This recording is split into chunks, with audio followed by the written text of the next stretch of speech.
que a gente começa falando do assunto seríssimo que veio à tona de novo recentemente, que é a questão racial depois daquelas manifestações dos Estados Unidos, né? Pois é, várias cidades dos Estados Unidos foram tomadas por manifestações após a morte de George Floyd, um homem negro morto asfixiado por um policial branco. A gente mostrou aqui o factual na semana passada, aquela cena triste, né? Que o policial fica com o joelho em cima do pescoço do George Floyd por quase 8 minutos e ele acaba falecendo, né? Pois é, isso trouxe de volta o movimento Black Lives Matter. Vidas negras importam. E também tem todo um debate racial, tanto lá nos Estados Unidos quanto aqui no Brasil. Para conversar sobre isso, nós convidamos o Jason Santos, que é do Movimento Negro de Alagoas e também integrante do coletivo Companhia Hip Hop. Jason, boa tarde. Bem-vindo aqui ao Factual. A gente quer conversar com você a respeito de toda essa questão racial que agora está aí no centro do debate, depois do que veio acontecendo nos Estados Unidos, que já são 7 dias seguidos de manifestações. Você acha que essa questão racial lá nos Estados Unidos mostra, aliás, que essas manifestações mostram que a questão racial lá nunca foi resolvida, nunca foi realmente resolvida, né? Estava só adormecida durante esses últimos tempos?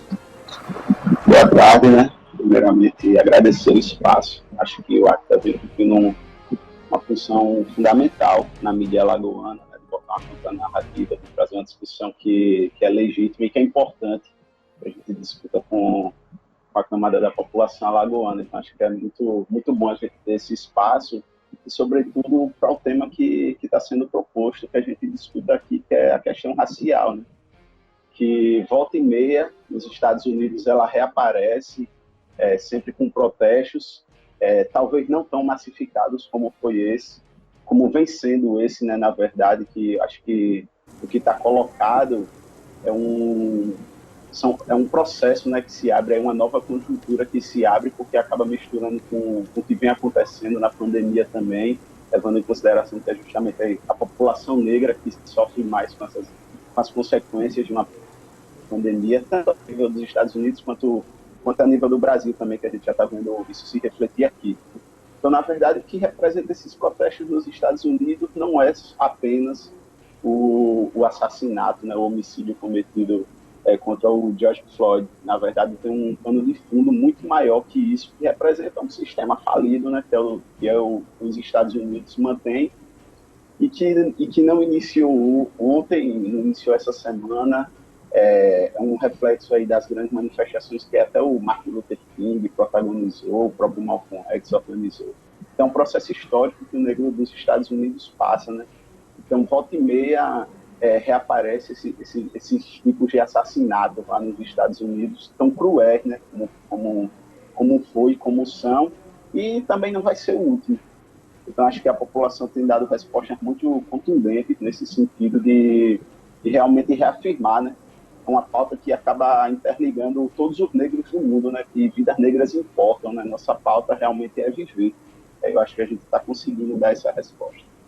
Agora, Jason, como é que você enxerga essa cobrança por posicionamento, né, de pessoas influentes no mundo?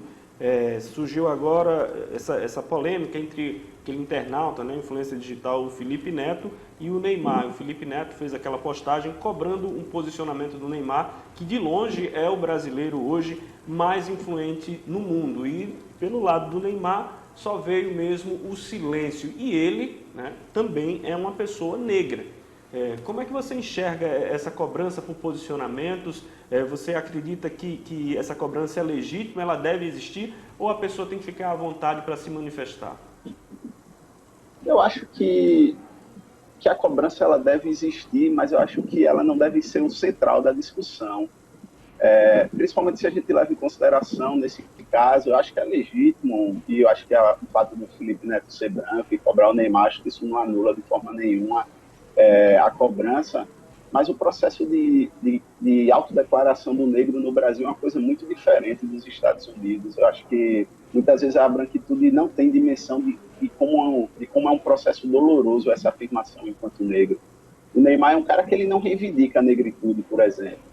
Eu acho que o movimento negro, ele consegue fazer a leitura do Neymar enquanto uma pessoa negra, mas o Neymar, por vir desse processo de negação de uma negritude e por ter tido uma ascensão social, fica muito mais difícil que ele se reconheça como negro.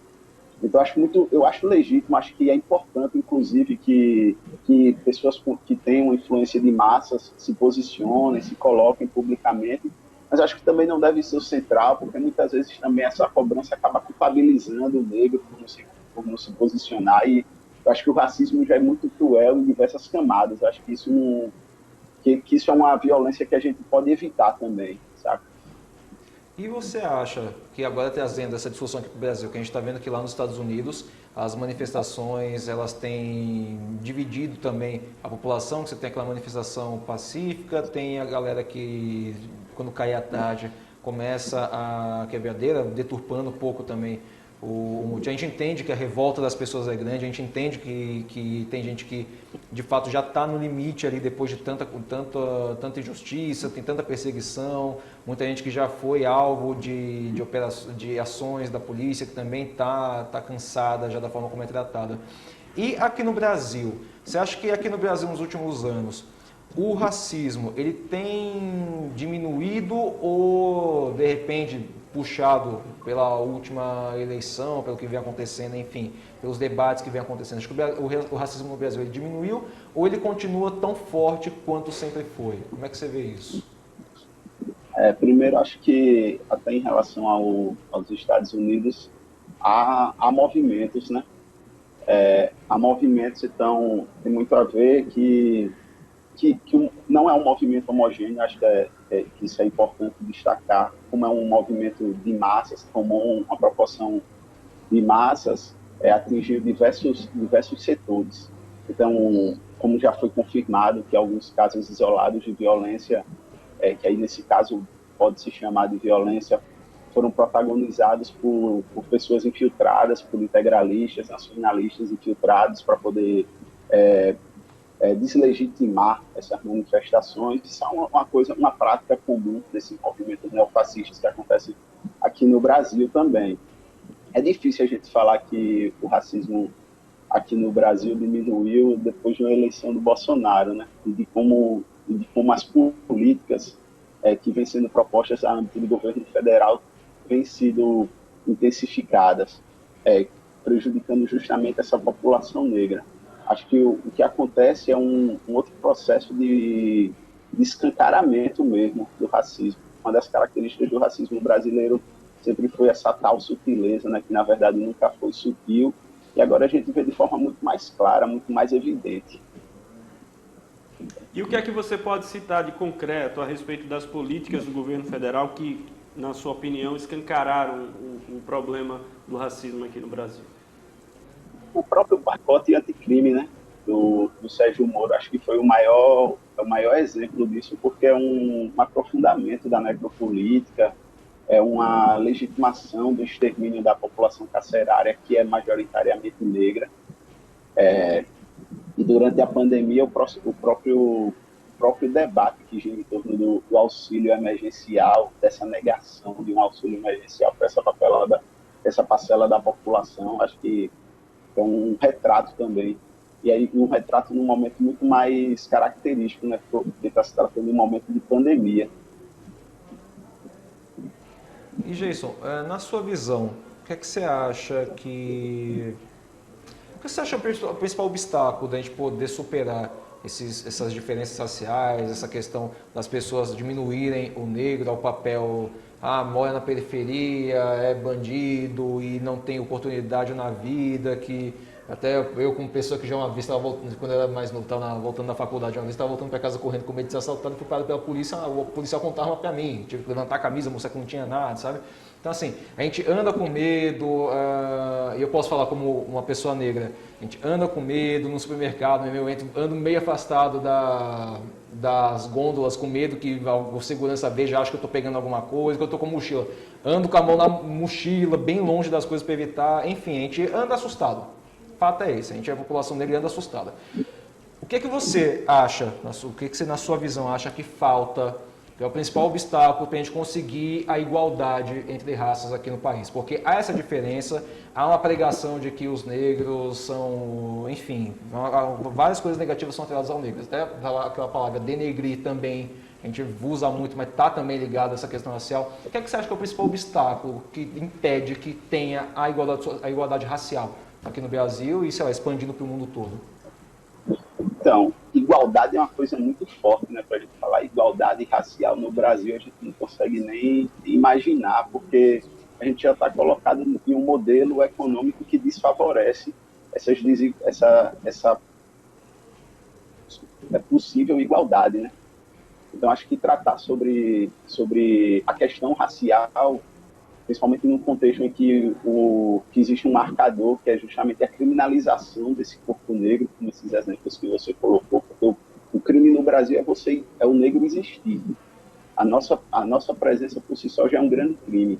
Então é muito difícil a gente falar de igualdade num contexto como esse, principalmente no momento em que a gente está que a Fundação Palmares, por exemplo, foi entregue para um cara que quer reescrever nossa história e cuidar Zumbi como um senhor de escravo.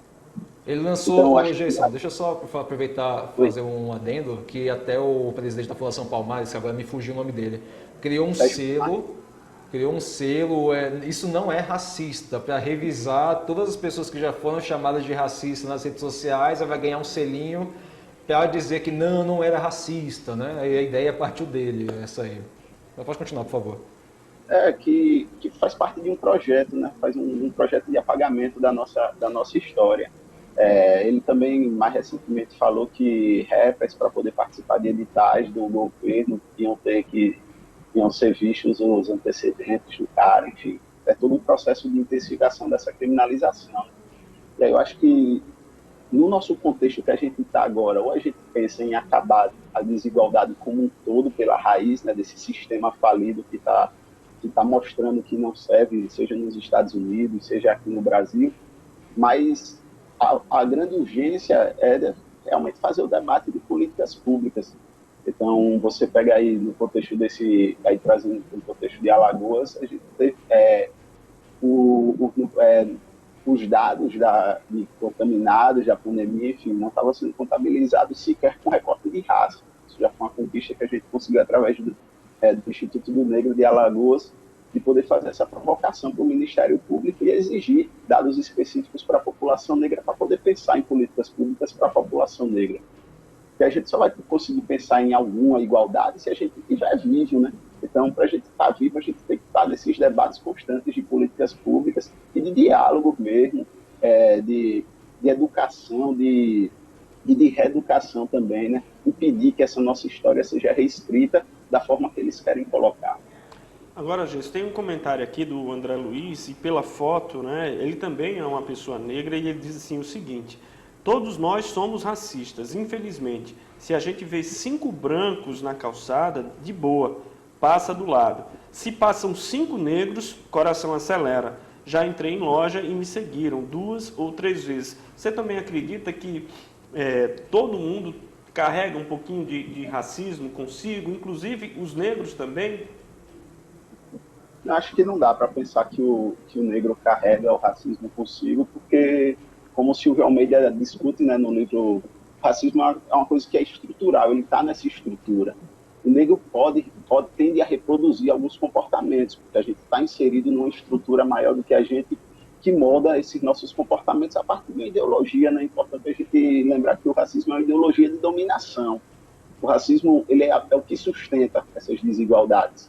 Então, a gente tende a reproduzir alguns comportamentos no nosso cotidiano, mas que não querem dizer necessariamente que a gente é racista, porque isso é uma marca que não nos cabe, porque não existe racismo reverso, porque a gente está tratando de um sistema de dominação, de um corpo para o outro. A gente não tem esse poder, a gente pode reproduzir determinados comportamentos, pode reproduzir determinados estereótipos de acordo com os campos que a gente transita, mas isso não faz com que o negro seja racista. É um assunto bastante amplo, a gente quer agradecer ao Jason por ter conversado com a gente vai voltar outras vezes nesse assunto, porque é um tema que está sempre voltando, é um tema sempre presente na nossa sociedade. Nós, negros, estamos sempre passando por N situações todos os dias, que sempre trazem à tona essa questão. E a gente quer agradecer demais, Jason. Muito obrigado mesmo por ter participado aqui do Factual com a gente, ter compartilhado um pouco da sua experiência, um pouco do seu conhecimento com a gente aqui hoje, tá? Muito obrigado mesmo. Eu que agradeço, acho que é importante a gente fomentar esses espaços de discussão. Acho que isso é uma maneira também da gente reduzir essa desigualdade racial, que é dialogando, trocando experiências, compartilhando nossas vivências, nossos conhecimentos, nossos acúmulos também, a partir do que vem sendo produzido na literatura racial por intelectuais negros, sobretudo. Acho que é importante esse tipo de espaço, porque é assim que a gente faz um trabalho de divulgação também, que vem sendo discutido, e bota um ponto de vista a partir de uma contranarrativa, porque tenho visto muito algumas discussões nesse sentido, principalmente no que tem acontecido nos Estados Unidos, de tentar deslegitimar essas mobilizações, ou muitas vezes tratar como um caso isolado. E a questão racial, qualquer violência racial não é isolada. Se trata de um projeto de supremacia branca, se trata de um projeto de poder. Então, eu que agradeço o espaço e vamos seguir na luta. Até a próxima, então. Valeu. Obrigado, Jason. Boa tarde para você.